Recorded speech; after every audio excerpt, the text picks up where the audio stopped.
everyone, and welcome again to another video from MedTube. And it is my pleasure to offer you a cheerful and amiable welcome to the 5th video of our ECG series on heart blocks. Now before we go on, I want to point out that these videos do not include all the criteria available for ECG findings, but I've simply picked up the easiest and the commonly used ones, which are quite helpful for junior people as medical students, interns, and residents. I want to give special thanks also to lifeinthefastlane.com and ecgpedia.org, as a lot of the contents are quoted from these websites. So let's begin with heart blocks. Now, a heart block occurs when the depolarization wave is delayed or completely blocked anywhere along the conducting system, and that includes anywhere from the SA node down to the ventricular cardiomyocytes, and that includes any intra-atrial defects, any AV nodal dysfunction, or any abnormalities of the His-Purkinje system, and that's from the bundle of His, the bundle branches, and the Purkinje fibers, or it could be a combination of the above. Therefore, when it comes to classification, we classify heart blocks into the following two categories. The first category is when the heart block occurs at the level of the AV node and or the His bundle.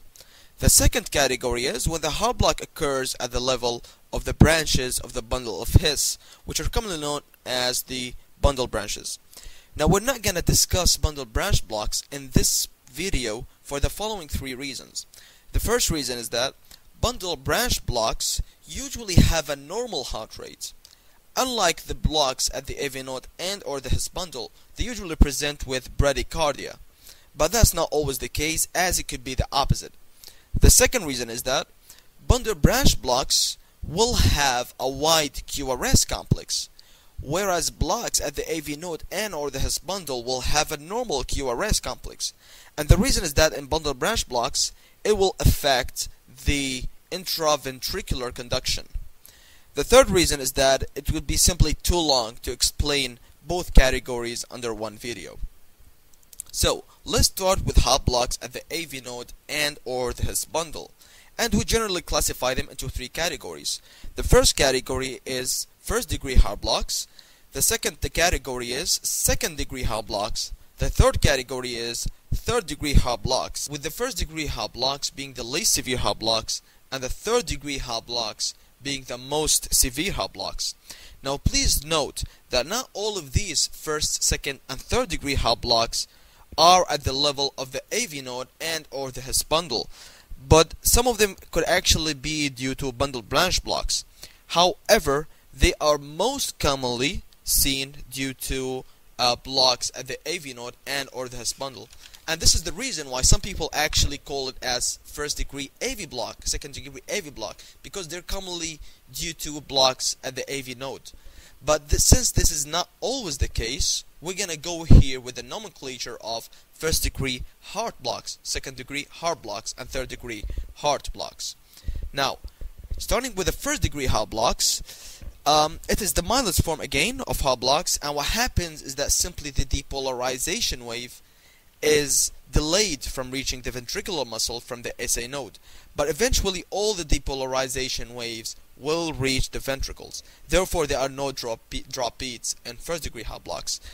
And on an ECG, what you will be seeing is a fixed prolonged PQ intervals of more than 0.2 seconds, which is equivalent to 5 small squares.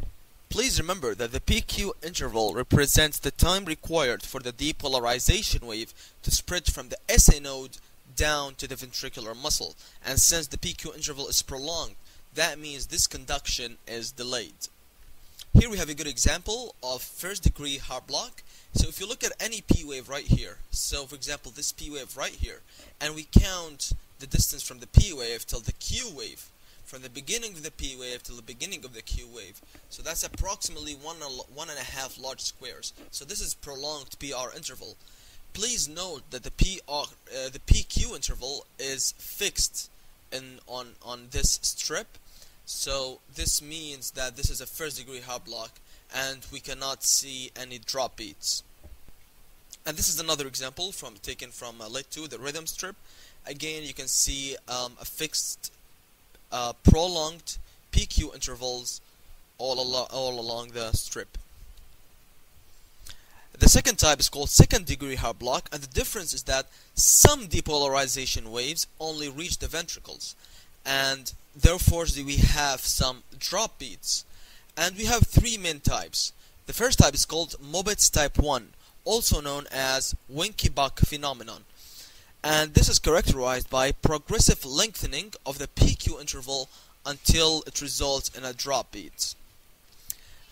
Mobitz type 2 is characterized by a constant PQ interval resulting in drop beats. Mobitz type 1 is usually due to a block at the AV node, whereas Mobitz type 2 is usually due to a block at the His-Purkinje system. With Mobitz type 2, it's 25% due to a block within the bundle of His, and 75% due to a block just below the bundle of His, which means the bundle branches actually. And therefore in 75% of Mobitz type 2 you're gonna be seeing a wide QRS complex. And the third type is called fixed ratio blocks, which is actually could be either Mobitz type 1 or Mobitz type 2. What it simply means is that you have a fixed type of block all along the ECG, and therefore you call it fixed ratio blocks. But it's actually either type 1 or type 2 Mobitz. And we have here a good example of second degree AV block. Here we have Mobitz 1. So for example, you go to this P wave and go from the first one right here, and it's almost about one large big square, and the second one is about 1.5, and the third one is even longer, and the fourth one's right here, it's even getting longer, and then the last one, the last P wave here, and you have a drop beat. So 1 P wave, 2 P wave, 3 P wave, fourth. The fifth P wave, you had the drop beat. So therefore, this one we could also actually call it as a 5 to 4 ratio, because for every 5 P waves, we have 4 QRS complexes. And of course, you can see that the QRS complex is normal because the block is at the level of the AV node. We have Mobitz type 2, which is constant PQ intervals, resulting in sudden, unexpected drop beats. And you have a wide QRS complex in 75%, like we explained why previously. For example, you go to this P wave here, the PQ interval, and actually, usually it's also a normal duration of PQ interval, but the only problem is that there's a sudden drop in the QRS complex due to failure of the conduction. You could also note here that the QRS complexes are wide, and this is because the block is just below the bundle of His involving the bundle branches. Now the causes for both Mobitz type 1 and Mobitz type 2 are pretty much similar, which is commonly seen in trained athletes because of increased vagal tone. It's seen in myocardial infarction, myocarditis, or different medications as in beta blockers, calcium channel blockers, and digoxin, and other variety of causes. But it's important to know that Mobitz type 2 is more severe than Mobitz type 1, and this is because it is more likely to develop and progress into third degree AV block. And this is why Mobitz type 1 treatment, if the patient was asymptomatic, you would not give anything. If the patient is symptomatic, and you would treat the patient with atropine, and pacemakers are actually rarely required in Mobitz type 1. Whereas for Mobitz type 2, you would do immediate admission of the patient for cardiac monitoring and temporary pacemaker, and afterwards you probably implant the patient with a permanent pacemaker. And with the last type of second degree heart blocks, which is the fixed ratio blocks. And remember, fixed ratio blocks could be due to either Mobitz type 1 or Mobitz type 2. And what it means is you have a fixed ratio of P waves to QRS complexes in a consistent manner. So here, for example, you have 2 to 1 block. So every 2 P waves, you have 1 QRS complex. And let's look at this rhythm strip taken from lead 2. So P wave here at the end of the T wave. The second P wave, QRS. P wave, QRS. So every 2 P waves, 1 QRS. You can have a 3 to 1 block, 4 to 1 block, 5 to 1 block. So here 3 to 1 block, we have, let's look here from P wave, QRS. So every 3 P waves, 1 QRS. You can assume that this block is due to Mobitz type 2, because one is that you have wide QRS complexes, But again, it's not always the case, because 25% of Muppets type 2 we have narrow QRS complexes, because the block is the bundle of His. And the second thing is that the higher the blocks you're having, the more likely it's due to Muppets type 2 and not Muppets type 1. Let's look at this one here, 2 to 1 block. This one is probably due to Muppets type 1, because you have a narrow QRS complexes and the long PQ interval.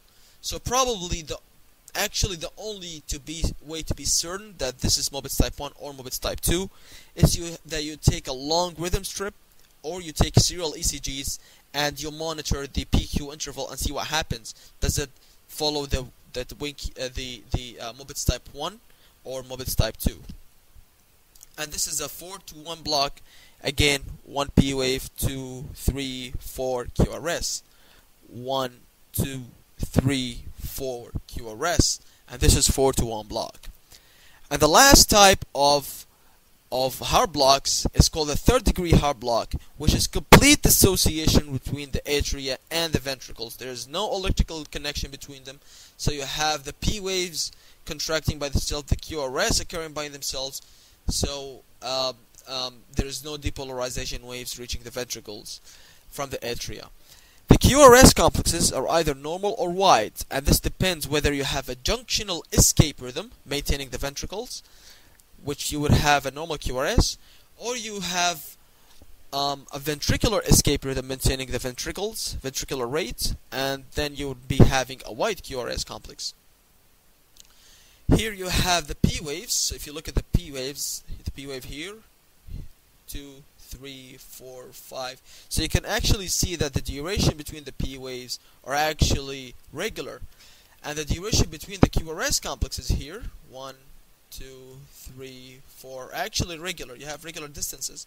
So the PP intervals are regular, the RR intervals are regular, but the P waves are not related in any ways to the QRS complexes. Each one is occurring separately. And here's another example of complete Haar block. And you can also notice that in this one you have wide QRS complex, which means that it is ventricular escape rhythm, whereas in this type of complete Haar block you have a narrow QRS complex, which means that the ventricular rate is controlled by a junctional escape rhythm. And this is the light ECG, which I thought it would be interesting. So here you could actually see an ST elevation and leads to 3 AVF, which means what kind of myocardial infarction? This is inferior myocardial infarction. And you have actually reciprocal lead changes in the anterolateral leads. And you can see here that the P waves are separate from the QRS. First, if you look at the heart rate, it's extremely low because the QRS complexes are really far apart. And you can see that the P waves are actually at regular intervals. So you can see here the P wave here. If you go to lead 2, so this is P wave, P wave, P wave, P wave, P wave, P wave, P wave. So they're actually occurring at regular intervals, but they're not connected to the ventricles, to the QRS complexes in any ways. This is complete Haar block resulting from inferior myocardial infarction.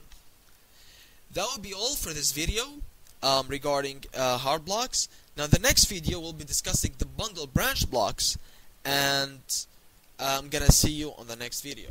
Thank you.